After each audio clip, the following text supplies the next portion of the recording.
여러분 세월호라는 일을 많이 기억하십니까? 네, 작년 4월이었어요. 그러니까 벌써 9개월이 지났습니다. 실종자가 당시 304명이었고 그리고 그 중에서 295명이 시신으로 돌아왔습니다. 아직도 9명이 시신을 찾지 못해서 실종자로 그렇게 남아 있습니다. 며칠, 한 일주일 안 된 것 같아요. 제가 주 초에 이 세월호에서 죽어간 한 아이의 아버지가 쓴 카톡 문자 사연을 신문에서, 기사에서 읽었어요. 내용이 이렇습니다. 아버지가 아이의 번호로 카톡을 보냈어요. 이렇게 쓰여져 있었습니다. 아가 잘 있었니? 아빠 늙어 죽어가거든. 잊어버리면 안 돼. 응? 아가 할머니는 어떡하니? 너 없는 세상 뭐라고 말해야 되니? 답 좀 해다오. 아가 누구야? 아빠가 많이 사랑해. 점심이랑 잘 먹고 친구들과 잘 지내렴. 아마 아이가 학교에 있었다면 이라는 것을 생각해서 또 막 섞어서 쓴 것 같아요. 점심시간쯤 되지 않았을까 생각이 들죠. 그리고 나서 4시간 이후에 저녁시간이 좀 되었을까요? 다시 한번 카톡을 보냅니다. 하늘의 별이는 누구야? 저녁은 먹었니? 그냥 넋두리 한 거 아니겠어요? 그런데 놀랍게도 답이 왔어요. 전 잘 지내고 있어요. 아빠도 행복하게 지내고 계세요? 그리고 전 정말 괜찮으니까 천천히 건강하게 오래오래 지내다가 오세요. 사랑해요. 아버지가 이제 다시 카톡을 보냅니다. 아이 휴대폰을 쓰고 계시는군요. 세월호 희생자 아이 것이라 기분 나쁘게 생각하지 말고 써주세요. 다행히도 기분 나쁜 것 같지는 않아서 감사해요. 오늘이 아이의 생일이거든요. 뒤에 또 다른 내용들도 좀 있었고요. 다시 답이 왔습니다. 그랬군요. 저에게 조금 특별한 날이라 번호를 맞추려고 했는데 우연치 않게 이 번호 하나밖에 남은 게 없더라고요. 불편하거나 그렇지 않으니 아이 생각나실 때마다 언제든지 이 번호로 카톡 주셔도 괜찮습니다. 그리고 그 뒤에 몇 번 이렇게 더 왔다 갔다 하는데 그리고 꼭 건강하게 오래 사셔야 해요. 이런 카톡 대화들이 오고 갔습니다. 이 기사를 읽으면서 제가 이런 생각을 좀 해봤습니다. 이 휴대폰의 주인이었던 새 주인이 된 사람은 그 아빠의 문자를 받고 나서 자신이 답을 하기까지 얼마나 많은 생각을 했을까 이런 생각이 들었습니다. 답을 해야 하는 걸까? 아니면 우리가 무시해야 되는 걸까? 내가 해도 괜찮은 걸까? 내가 하면 혹시 이것을 장난으로 생각하지는 않을까? 혹시 마음이 더 상하지는 않을까? 아마 제 생각에는 이것을 답을 할 때까지 수많은 생각을 했을 거라고 그렇게 마음이 들었습니다. 이 기사가 많은 사람들에게 감동을 주었습니다. 왜 그랬을까요? 저는 이 답을 한 사람이 누군가의 마음을 헤아리고 아파해 주는 것이 사람의 마음을 움직였다고 그렇게 생각합니다. 누군가를 마주볼 때, 대할 때 사람들의 마음을 움직이는 가장 빠르고 전염성 있는 좋은 도구는 그 사람의 마음을 헤아리고 그 사람의 진심을 보아주는 것 이상은 없다는 생각이 들었어요. 이 이야기를 제가 읽으면서 이런 생각이 들었어요. 사람 사이에도 이런데 우리 하나님과 우리 사이에는 과연 이런 것이 없는가 하는 겁니다. 우리는 하나님을 정말 제대로 바라보고 있는가? 어떻게 바라보고 있는가? 이런 생각이 들었습니다. 우리는 하나님을 진심을 다해서 바라보고 있는가? 지금 우리가 로마서를 읽어나가고 있습니다. 읽어나가면서 자꾸 이런 생각이 들어요. 하나님은 끝까지 우리를 향해서 당신의 마음을 드러내고 싶어 하십니다. 우리를 이끌어 가시기 위해서 만약 이것이 세상이 필요한 대로라면 눈물겹게 애쓰시는 하나님의 마음이 보입니다. 그런데 우리는 그 하나님 앞에서조차도 진심을 들이지 못하는 그런 존재는 아닌가 이런 마음이 들었습니다. 사랑하는 교회 여러분, 여러분은 하나님을 어떻게 바라보십니까? 여러분에게 하나님은 어떤 분이십니까? 우리가 다 아는 입에 발린 정답을 빼버리죠. 그렇게 다 우리가 그냥 입으로 할 수 있는 얘기를 빼버리면 하나님은 내 가슴 속에 어떤 존재로 남아 계시는 하나님이십니까? 대부분은 이렇게 대답합니다. 하나님은 나를 사랑하시는 분이세요. 하나님은 나를 지켜주시는 분이세요. 하나님은 나와 동행하시는 분이세요. 하나님은 나를 위해 존재해야 한다는 생각에서 나온 그런 대답들입니다. 하나님은 나를 위해서 존재하는 거예요.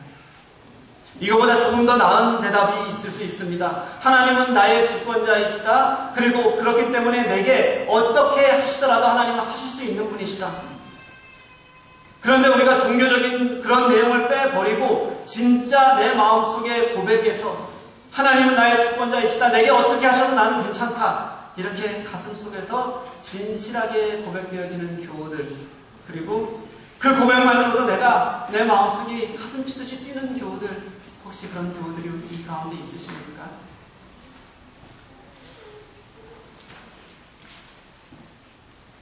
오늘은 바로 이런 우리가 하나님을 어떻게 바라보고 있는가, 이것에 대해서 하나님이 근본적으로 어떤 분이신가에 대해서 우리들에게 말씀해 주시는 그런 본문입니다.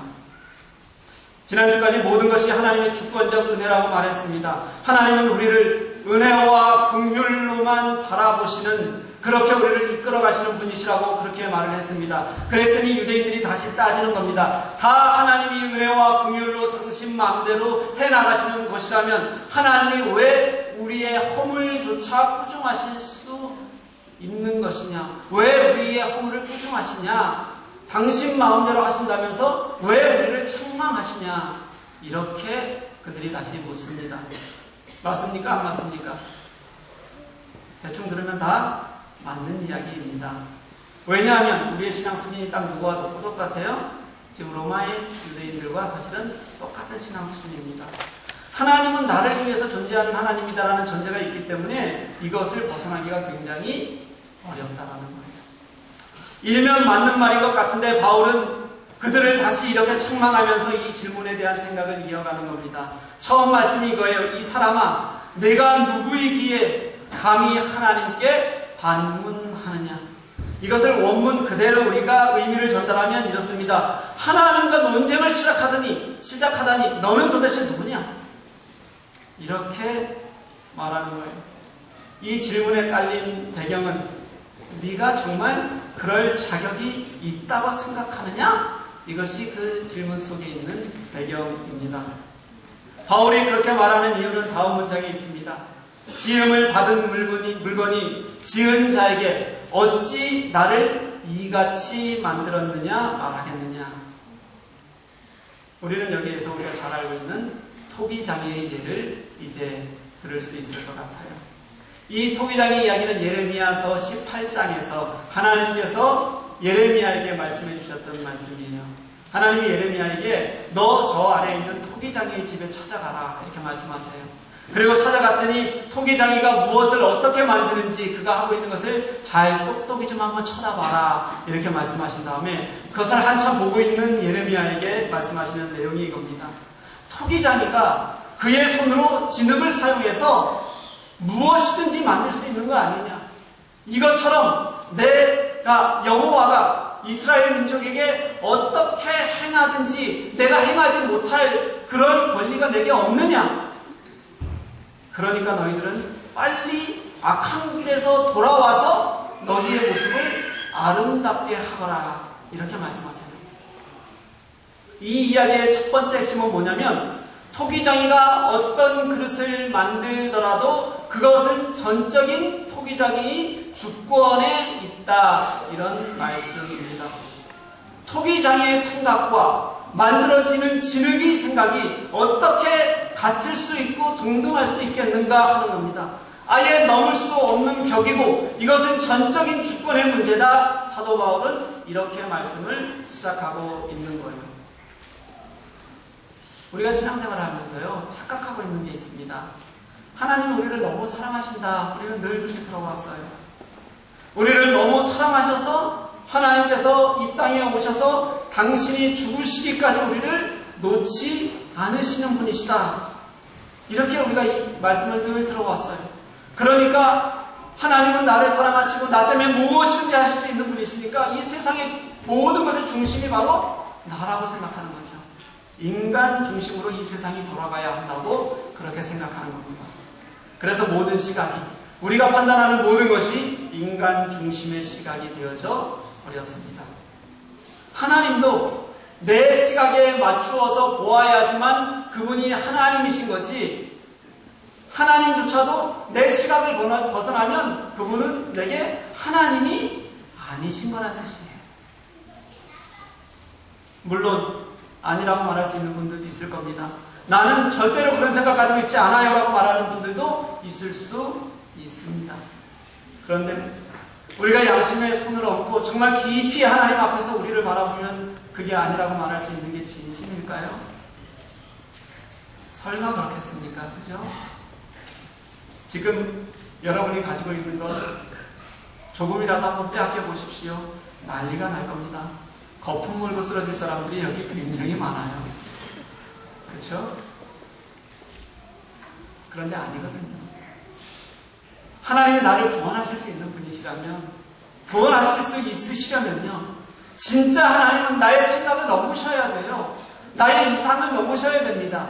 나의 경험을 넘으셔야 됩니다. 나의 판단 밖에 있으셔야 됩니다. 그리고 나의 모든 주권을 가지고 계시는 능력 있는 분이시라야지만 하나님이 나를 구원하실 수 있다는 겁니다. 그렇지 않고 어떻게 나를 구원하시겠어요?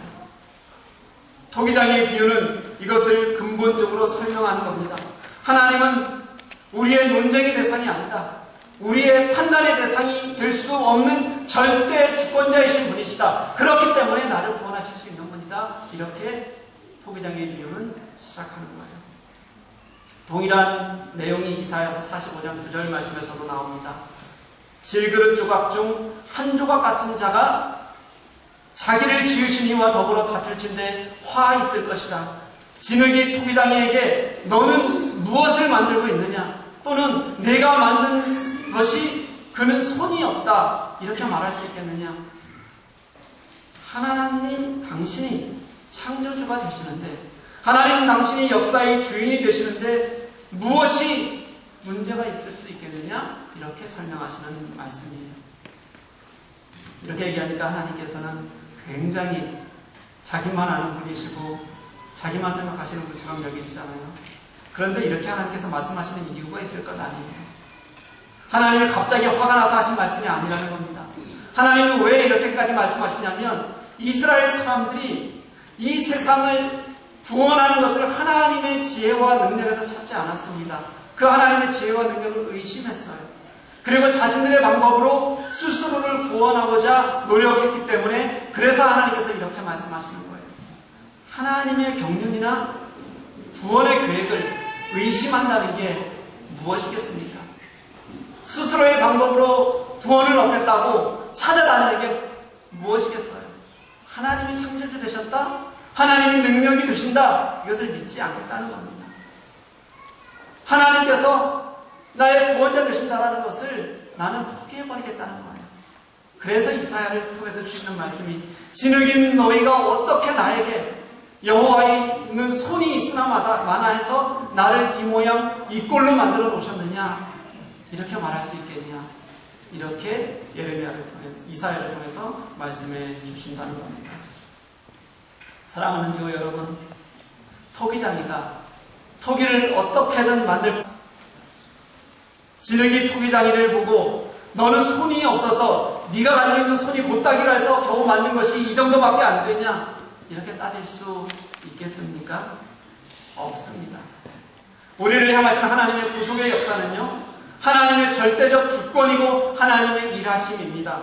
이렇게 우리가 인정을 해야지만 지금 나의 구속도 내가 하나님 앞에 구원받았다가도 고백할 수 있는 것이지요. 그것을 인정하지 않으면 나는 구원을 받는다, 하나님이 나를 선택하고 구원하셨다, 좋다, 그렇게 말했다가도 내게 조금이라도 삐끗 어긋나게 하시면 나는 하나님이 하시는 일을 인정할 수 없다, 이렇게 말하는 모순에 우리가 빠져들게 되어져 있다는 거예요.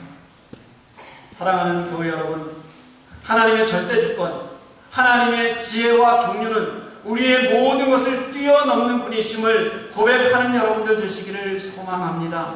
이것은 결국 신앙은요, 주권의 문제입니다. 하나님이 나의 주권을 가지신 분이시기 때문에 인간의 어떤 지혜와 인간의 어떤 능력도 하나님의 역사를 계산할 수조차 없다. 그런 하나님의 주권에 나를 맡기고 인정하는 그것이 우리의 신앙이다.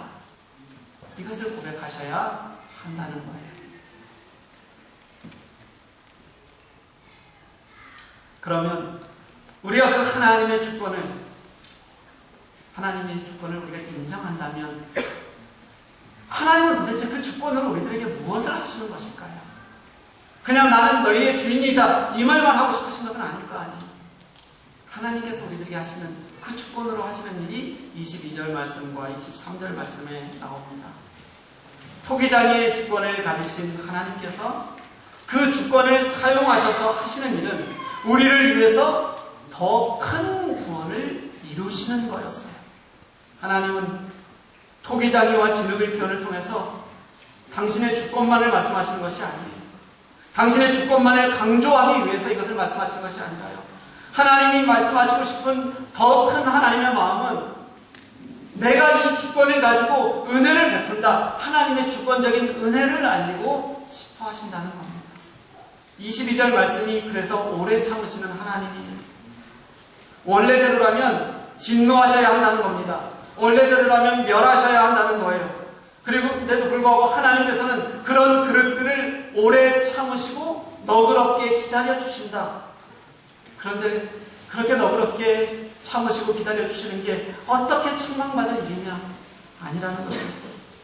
감동하고 감사해야 하는 일인데도 불구하고 우리는 거기에 원망이 있습니다. 23절 말씀을 보면요. 긍휼로 이루시는 하나님의 영광입니다. 하나님께서 우리들에게 미리 긍휼을 베풀어 주셨습니다. 그래서 우리에게 주신 그 긍휼을 통하여서 하나님께서는 당신의 영광을 드러내십니다. 그런데 그렇다고 해서 누가 하나님을 비난하거나 책망할 수 있겠느냐? 이렇게 말하고 있는 겁니다. 22절, 23절에서 토기장에 비유해서 이어지는 것이기 때문에 여기서 그릇이라는 도구를 계속 사용하는데요. 이런 거예요. 한 그릇이 있는데 이게 사실은 던져서 깨버려야 될 그런 그릇이라는 거예요. 그런데 그 그릇을 오래 참고 너그러이 하나님께서는 기다려주시는 거예요. 또 하나의 그릇이 있는데 이 그릇에 하나님께서는 미리 긍휼을 베푸셨어요. 그래서 긍휼을 통하여서 하나님이 드러나게 하셨어요. 그래서 하나님과 그릇이 함께함의 기쁨을 맛보게 하는 거예요. 그런데 이 두 가지 다 오래 참으시건 하나님께서 먼저 영광으로 당신을 드러내시건 어떤 것이든 간에 여기에 어떻게 하나님의 잘못이 있겠느냐 이 말씀입니다. 이 두 가지 그릇의 예에서 우리들에게 말씀하고 싶으신 것은 이거예요. 하나님은 오래 참으시고 하나님은 너무 너그럽게 관용하시는 하나님이시기 때문에 당신의 긍휼을 우리에게 보이셔서 그 긍휼 때문에 오늘 우리의 역사를 하나님께서는 만들어가고 계십니다. 이 말씀입니다. 하나님은 당신의 주권을 인정하라고 말씀하시면서 그분이 우리들에게 하시는 것은 그 주권적 은혜를 사용하셔서 우리를 긍휼로 만드시고 그리고 더 큰 은혜로 이루시려는 것 외에는 하나님은 다른 관심이 없으신 분이라고 그렇게 말씀하고 계시는 겁니다. 이렇게 하나님의 주권은요, 우리를 마음대로 할 수 있다는, 그러니까 니들은 찍소리하지 말고 내가 시키는 대로 해, 이런 주권을 말씀하시는 게 절대로 아닙니다. 하나님의 주권은 내가 한 생명을 사랑하기 때문에 한 사람이라도 더 살리려는 하나님의 경륜으로 그렇게 은혜로 나타나는 것입니다. 그래서 우리가 하나님을 보는 눈은 그 은혜가 얼마나 크신 것인지, 하나님의 주권적 은혜가 오늘 이 자리에 나를 있게 하시고 나를 끝까지 구원하시겠다고 내게 오늘 이런 은혜를 베푸시는구나, 그런 감격이어야 되고 그런 고백이어야 한다는 거예요. 그때 우리는 하나님과의 바른 관계를 얻을 수 있게 되는 것입니다. 그런 하나님의 마음이 넓어져서 24절에도 들어가잖아요. 하나님의 구원이 이제는 유대인에게서 누구에게로요? 이방인에게로 확대되었다. 이것이 내가 나의 경륜을 만들어가는 나의 마음이다. 이렇게 하나님께서 말씀하시는 거예요. 그렇게 하나님이 빚으시는 긍휼의 그릇은 무궁하게 넓어져서 하나님을 믿고 예수 그리스도를 나의 구주로 의지하고 돌아오는 모든 자에게 열린 은혜로 그렇게 우리를 만들어 주셨다는 겁니다. 도대체가 아무런 자격도 없고 행위만 따지자면 정말 아무것도 아닌 우리에게 하나님은 긍휼하심으로 오래 참으시고 기다리시고 그렇게 구원의 문을 열어 가셨습니다. 그 하나님의 오래 참으시는 긍휼의 중심에, 그 구원의 중심에 제가 있는 것이고, 그리고 여러분, 여기 앉아 계시는 여러분이 지금 계시는 거예요. 이것이 토기장이신 하나님의 주권적 은혜가 우리에게 나타나는 모습입니다. 이걸 알면 우리에게 두려움이 사라져요. 이걸 알면 우리가 가지고 있었던 마음의 어려움 속에 하나님께서 위로를 주십니다. 위로를 받게 되어져 있어요. 이걸 우리가 정말 제대로 깨닫고 깊숙이 내 몫에 체화시키면 우리가 어떤 결단을 하더라도 계산하지 않습니다. 하나님의 은혜를 먼저 바라보게 됩니다. 이게 우리 그리스도인들이 지금까지 닮아왔던 우리들의 경험입니다.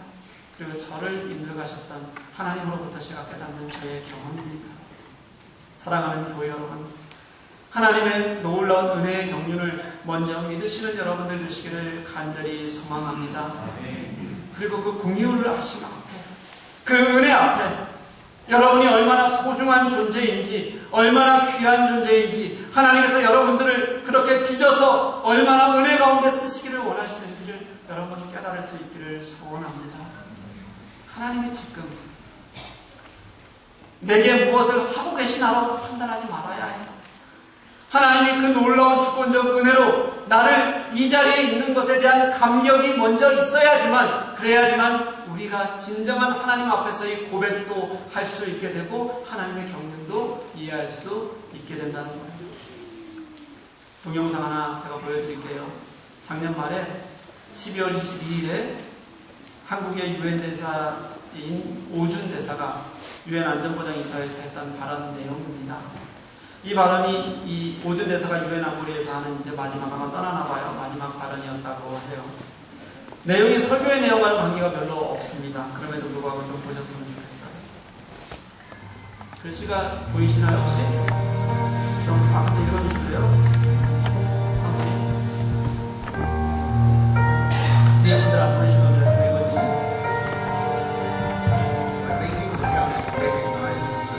각국 대표들을 다 이어진 오준 대사입니다. 2년 전 한국이 유엔 안전보장이사회 비상시를 사기로 처음 회의에 참여했을 때 북한의 미사일과 핵 문제를 논의했습니다. 그리고 처음에 오늘 이 마지막 회의에서도 북한 입각을 얘기하고 있습니다. 단지 우연의 일치했지만 제 마음은 그렇게 말합니다.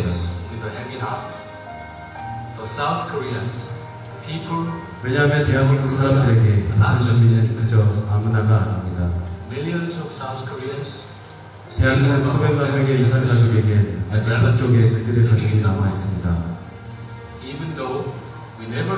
비록 그들의 목소리를 직접 들을 수 없고 그 분단의 고통이 엄연한 현실이지만 우리는 알고 있습니다. 겨우 수백 킬로미터 떨어진 그곳에 그들이 살고 있다는 걸 말입니다.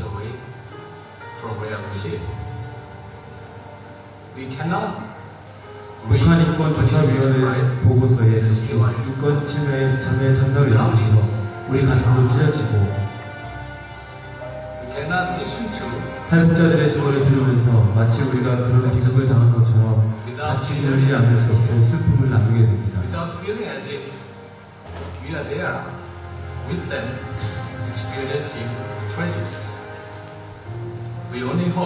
어느 날 오늘 우리가 한 일을 돌아볼 때 우리가 똑같이 인간다운 삶을 살 자격이 있는 북한 주민을 위해 옳은 일을 했다고 말할 수 있게 되길 진심으로 기원합니다.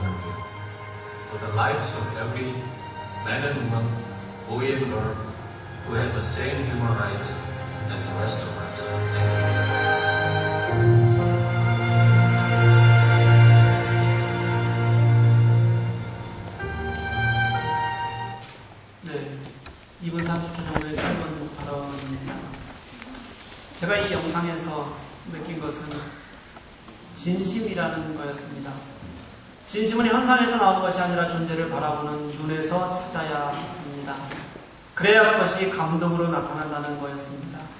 원래 이것에 앞서서 오준 대사가 북한의 인권 문제에 대해서 정부의 공식 입장을 발표를 했습니다. 그런데 그때는 감동적이지도 않았고 사뭇 굉장히 딱딱하게 진행이 되어졌어요.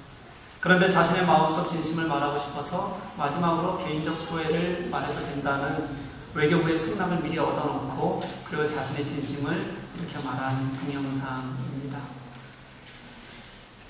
사랑하는 교회 여러분, 진심은 현상이 아닙니다. 내게 무엇이 일어나고 있는지가 더 중요한 것이 아니라는 겁니다. 진심은 그것을 넘어서서 존재에서 찾아집니다. 하나님을 바라보는 것도 마찬가지입니다.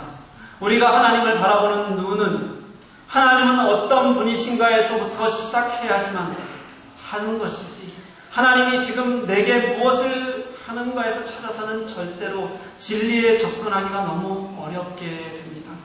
하나님이 내게 지금 무엇을 주시나에 집중하면 하나님을 원망하게 되지만, 토기장이가 흙을 빚는 주권을 가지고 계시면서도 우리에게는 긍휼과 오래 참으심으로 구원을 확장시키는 은혜로만 그것을 사용하시고 함께 하셨다는 것을 우리가 안다면, 그게 본질이라는 것을 안다면 지금 이 땅에서 하시는 모든 하나님의 역사가 은혜인 것을 우리는 깨닫지 않을 수가 없게 된다는 것입니다.